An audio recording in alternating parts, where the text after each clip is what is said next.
I am a Hindu. I am sitting in my own little well and thinking that the whole world is my little well.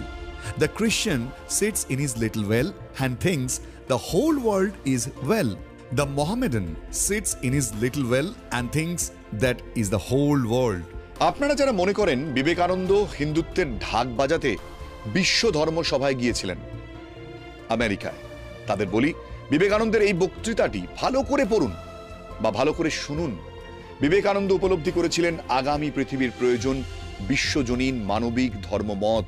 তাই তিনি বলেছিলেন, আমাদের শুধু সহিষ্ণুই হতে হবে এমনটা নয়, বরং অন্য মতকেও গ্রহণ করতে হবে, কারণ সব ধর্মের সার কথাটি হলো সত্য। হ্যাঁ, তিনি একজন বৈদান্তিক হিন্দু সন্ন্যাসী, এই কারণেই ধর্মসভায় বলতে পেরেছিলেন এই কথাটি।